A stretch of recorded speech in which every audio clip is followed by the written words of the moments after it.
Welcome back to Evil Christians and Californians channel. Please remember to share, subscribe, and all that good stuff. Guys, I want to briefly talk about how I've witnessed and noticed and observed since COVID especially. Even before COVID, you always dealt with or encountered wicked people, whether it's in the workplace or neighbors or whatever. But I noticed that before COVID, people would tend to follow that conscience that tells them to actually do something useful in life, to actually do a good work or good deed, okay? But when COVID hit, I noticed, because I was heavy in ministry, there was only a handful, like literally very few of us, or a small percentage, very tiny, of us Christians, or at that time, those who were in the faith, or however you want to identify us, okay? We were in the ministry and we were taught.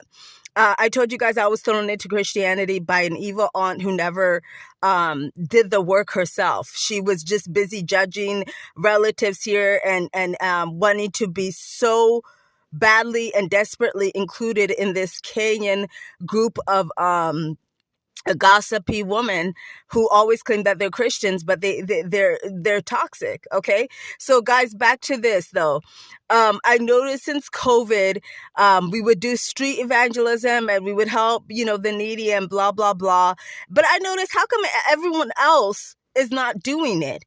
The majority, the other 99% of people who say they're born again and that they're Christianity, and they always tell people they're chosen and that they're untouchable because God always had their back and God does this for them and God does that. So God enables you to be lazy and not touch a thing and not sow anything good except into your own life.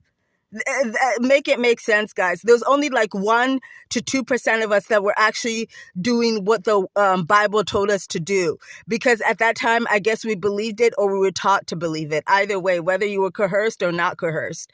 Okay. And so guys, this sowing of good, we know how the energy in the universe works. You sow good energy and it's supposed to come back onto you.